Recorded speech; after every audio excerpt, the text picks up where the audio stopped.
साथियों, खबर है ब्राजील से। वहाँ के बारे में मैं पहले भी बोल चुका हूँ, आपने सुना होगा। वहाँ के राष्ट्रपति जैरे बोल्सोनारो अस्पताल में भर्ती थे।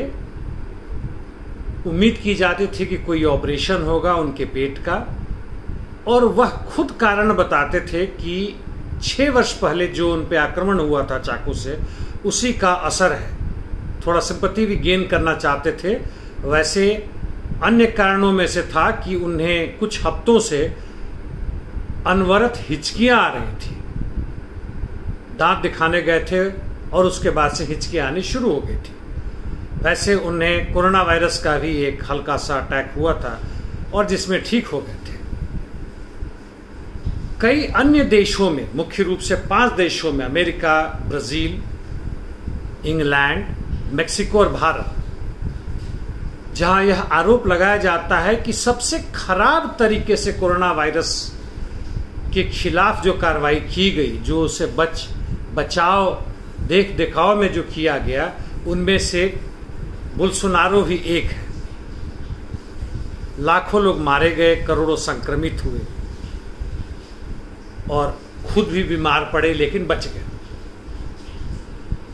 खैर, मैं पिछली बातों को दोहराने वाला नहीं हूं। संक्षेप में कुछ कहना यह चाहता हूं कि ब्राजील की और भी जो खबर है वह एक तो भारत से जुड़ा हुआ है। भारत से जो कोरोना वायरस का टीका गया था उसके ऊपर कई प्रश्न उठे हैं, उसमें कई अनियमितताएं हुई हैं और वहां की विपक्षी दल शोर मचा रहे हैं कि नहीं, वापस करो, देखें आगे क्या होता है।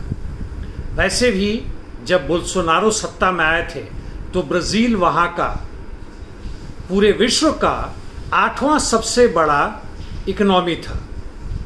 अभी उसकी स्थिति घट के 13वां 14वां पहुंच चुका है। लाखों लोग बेरोजगार हो गए हैं आर्थिक मंदी के कारण, कोरोना वायरस के कारण, और इस बीच में बिलियंस के बराबर पिछले 2 से 3 वर्षों में, जब से ये सत्ता में आए हैं, अमेरिका यहां से पूंजी लेकर चला गया। यह इनकी देन है, बोल्सोनारो और इनकी पार्टी की देन है। वहां जो भी प्रजातांत्रिक मूल्य थे उसे ध्वस्त कर दिया गया। ये ऐसे लोग जब आते हैं, जब दक्षिणपंथी दल आते हैं, तो उनका आक्रमण न्यायालय पे, मीडिया पर, जितने भी स्वतंत्र संस्थान है उन पे होता है, विरोधियों पर, ताकि ये शोर ना मचाए। इसके बावजूद वहाँ पे जो उनका निचला सदन है कोशिश कर रहा है कि इन पर महाभियोग लाया जाए और उन्हें हटाया जाए 2022 के चुनाव के पहले ही, क्योंकि बर्बादी का जो आलम है वहाँ की जनता नहीं बर्दाश्त कर पा रही है। चुनाव से चुनाव तक की राजनीति से थोड़ी सी अलग प्रक्रिया होगी। कोई क्रांतिकारी कदम तो नहीं है, लेकिन थोड़ी सी अधिक मिल सकता है जनता को। 2022 के पहले ही इन्हें हटाया जा सकता है। और इस प्रक्रिया के पक्ष में 55% जनता उनके साथ है और तकरीबन 43-44% जनता इनके पक्ष में है, यानी महाभियोग के खिलाफ है, और 1-2% तो इधर उधर होते, उनको कोई मतलब नहीं होता है। वैसे भी 2022 में चुनाव होगा तो भूतपूर्व राष्ट्रपति लूला, उनके पक्ष में 50 से 52% जनता है, जबकि इनके पक्ष में वही 44% है इनके पक्ष में। यानी इनके भी अंतिम दिन बहुत जल्दी आ रहे हैं। स्वस्थ हो ना हो, लेकिन राष्ट्रपति पद से इन्हें हटाया जाएगा। ट्रंप गए, नेतन्याहू गए, ये भी गए। ये एक समय था, अभी भी है, कि इस तरह के मूर्ख और तानाशाह लोग जो सत्ता में आए थे, देशी और विदेशी पूंजी की मदद से, अमेरिकी और इजरायली जो वहाँ के संस्थान, इस तरह के इंटेलिजेंस जो है, CIA और दूसरे जो लोग हैं, उनके मदद से चुपचाप कलर रिवॉल्यूशन के थ्रू जो आए थे, अब उनका अंतिम समय आ चुका है। नव उदारवाद का यह शायद सबसे उफान, सबसे ऊपरी स्तर था। अब नीचे जाएगा, दूसरे तरीके से जनता को लूटने की तैयारी हो रही है या हो भी रहा है। फांसीवाद की झलक ही नहीं, फांसीवाद कई देशों में आप पाएंगे। तो खैर साथियों, मैं यह खबर आपके पास पहुंचाना चाहता था। जहां तक मेरी बात है, मेरी ना तो इनके साथ कोई शुभकामनाएं हैं कि स्वस्थ हो जाएं, या ना ही मेरी कोई दुर्भावना है कि वो मर जाएं।